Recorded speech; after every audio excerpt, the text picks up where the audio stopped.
Hey everyone, welcome to another episode of That's All Funny, where we just talk about whatever. There's really no, uh, agenda here. We just talk about anything. Um, I'm a little happier today. I went to this Mexican grocery store that I typically go to, just in case I need like produce, but then also my sister loves the breakfast from there, like a maniac. She eats it there from there like every weekend, and as many chances as she can get.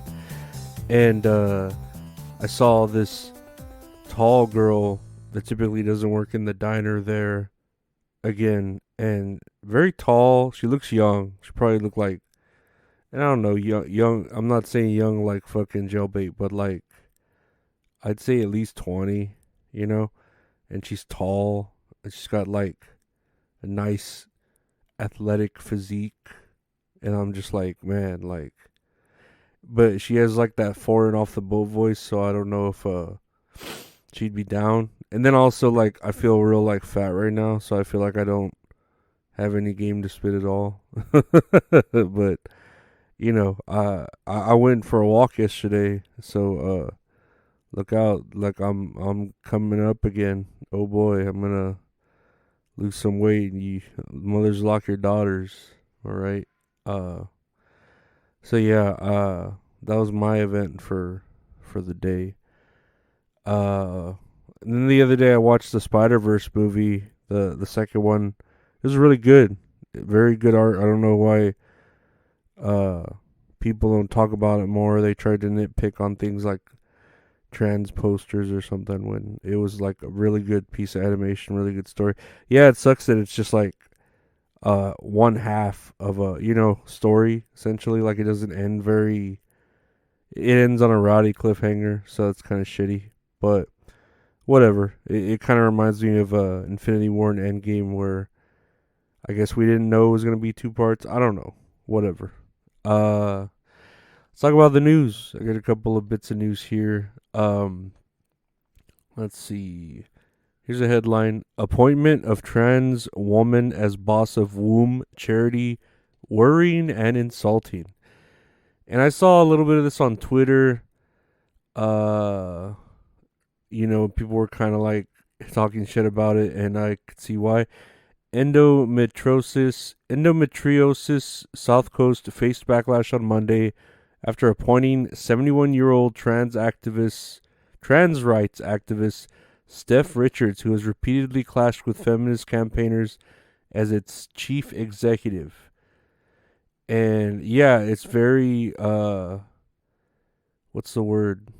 Ironic and retarded that they have, someone who's never had to deal with uh womb health as their CEO, but just to like apply diversity, and then an old trans person too. It's like, I don't know, it's weird because they're not even in it for the new wave of, I get why trans people are trans right now because it's the thing, but like this person has just been like this their whole lives for 70 years, so it's like just weird. And then I don't know, I feel like you could see a lot with the Marvels movie kind of failing. People are kind of over this woke ideology where it's just like it's not making any sense at this point, especially with the Palestine and Gaza thing, where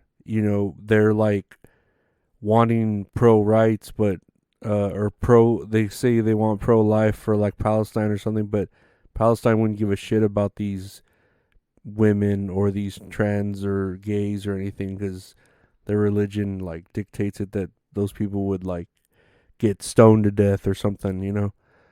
But I don't know, it's like everyone wants to just be a part of something without knowing what they're a part of. It's very strange. But what do I know? I'm a piece of shit. Next headline. Billie Eilish opens up Billie Eilish opens up on sexuality, revealing that she is physically attracted to women.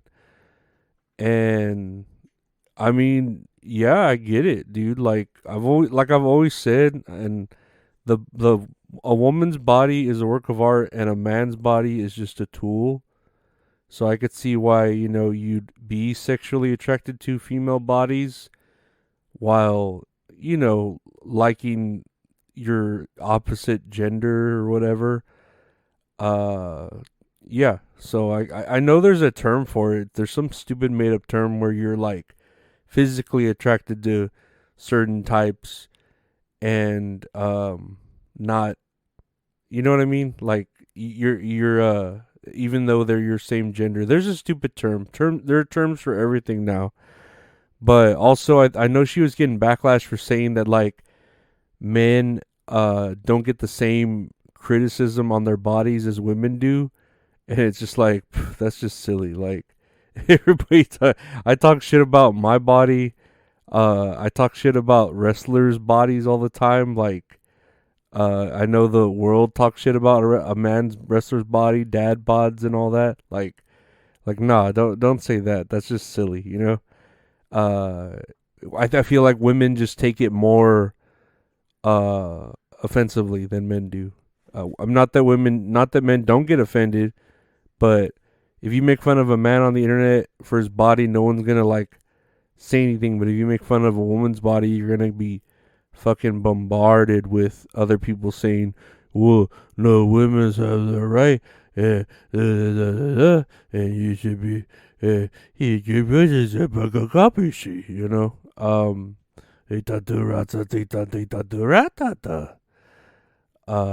twist, twist. So that's it. But I could see her being sexually attracted to women because, yeah, no shit, women have the better fucking body. Like it's a lot better than a man just what? Unless a man's got like a nice fucking six pack and it's all sprayed up with like water. I don't know. But yeah, of course, that's just silly, Billy. Don't say that. Another headline here: Trump's Truth Social has lost 73 million since its launch, filing shows. And yeah, I believe that. I don't know. I see people take like certain screenshots of True Social. I have a True Social account just in case I you decide to abandon all fucking engines and go that route, the far right. But I don't know. You would think it would get more traction now since everyone was hating on Twitter with it going to X and Elon Musk and shit. But people are more than ever on Twitter. Like I hate that shit. It was always like it started with Trump where it was like we're gonna move to Canada, we're gonna move out of the country if Trump gets elected. Nobody moved. Nobody left. He was the greatest president ever. The Trump. No, he was alright, right? But then you had Elon Musk buy Twitter or whatever. Oh, we're gonna leave. We're gonna go to this other fucking social. We're gonna go to Mastodon. We're gonna go to Big Black Twitter or whatever. I think it was actually called Black Twitter. I'm not making that up. We're gonna go to Black Twitter. We're gonna go to Mastodon. We're gonna go to Threads. Blah blah blah. People are still there. They're still on Twitter. The same fucking people who are complaining, right? But True Social, yeah, I think it was just always gonna lose money. I don't think they know how to like have advertisers on there, and I don't know. It's whatever. But I hope he comes back to Twitter. I'm pretty sure he's going to. I mean, he's been reinstated, and I'm sure he's gonna come back like right when he needs to the most. Like he's gonna like a wrestler. He already knows how to do it. He already fucking came out at the UFC event to Kid Rock's American Badass with fucking Tucker Carlson and Kid Rock and him and Dana White and who else was it? It was someone else, I think, but they look like fucking Evolution and shit, like fucking like some wrestling promo shit. And the whole like bullshit too about Bill Burr's wife flipping him off or whatever. Who cares? Like, dude, everybody flips off Biden. Everybody talks shit about Biden. Like, I think Trump would crack up if somebody flipped him off like to his face. He would just be he wouldn't give a shit. He'd just look at it and smile that weird smile he does, and then just like brush it off and walk off. He didn't give a shit. I know Trump's been called like he's been called so much worse, dragged through the mud, all this shit. He doesn't give a fuck what anyone thinks. He's a renegade. But yeah, we'll see what happens. He'll probably come back to Twitter like, I'm back, bitches, or whatever, and everybody it's gonna be the most blown up tweet in the world. Anyway, lastly here, Warner Brothers reverses course on Coyote versus Acme after filmmakers rebel. And from what I heard, there was a movie, like a live action hybrid cartoon, blah blah, starring John Cena, called Coyote versus Acme, right? That Warner Brothers was gonna fucking shelve and just like write off the taxes, like not put it out. And the filmmakers, the director, whoever, were putting out like backstage, behind the scenes videos and pictures and stuff on it, like little blogs saying, "Oh, it's a shame, blah blah blah." Just showing what could have been, and people were like, "That's fucked up. This movie's already 100% done. They should be able to do that." And all the backlash from people, wanting to see it, and after they did that to fucking Batgirl too, it made potential people or whoever who want to take a movie to Warner Brothers. I don't know if it was studios or the executives. They were telling them, "Hey, don't go to Warner Brothers with your movie. Like, cancel all those meetings, because if you take your movie there, and they accept it, they're just gonna shelve it, or they have possibilities to shelve it, and it'll never get seen." And so Warner Brothers saw that fucking backlash, and people were, I guess, actually pulling from meetings, not wanting to even work with Warner Brothers. And they're like, "Okay, y'all, the people who are in charge of directing and whatever for Coyote vs. Acme, okay, y'all can take this movie and try to find a distributor. We won't fucking shelve it, So it might actually come out." And I don't know, it's just interesting how like backlash can do that in kind of a positive route, because you never really see it positively affecting people. But this is pretty cool.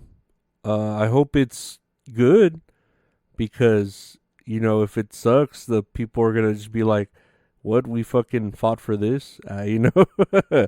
But from what I saw, it looked alright. It looked like yeah, like it's showing here, a Roger Rabbit type, hybrid live action, and that's cool. And I love the Looney Tunes. I hope it finds a home somewhere, makes money, and really fucking sticks it to Warner Brothers for thinking that it wouldn't do shit, But only time will tell. No. But yeah, that's it for today, ladies and gents. I want to thank you all for listening. We have That's All Funny available anywhere podcasts are available. Check out the Patreon. $5 a month gets you early access to episodes, bonus episodes, and all that. Patreon.com/Lorenzo Ariola.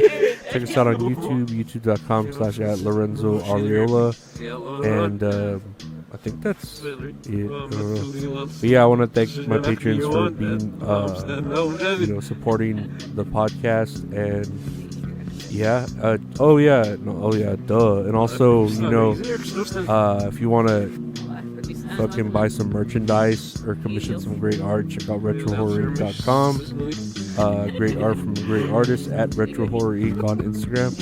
But yeah, all the art here on the show is done by him. I want to thank you all for listening today. Take care. Be safe. Have a great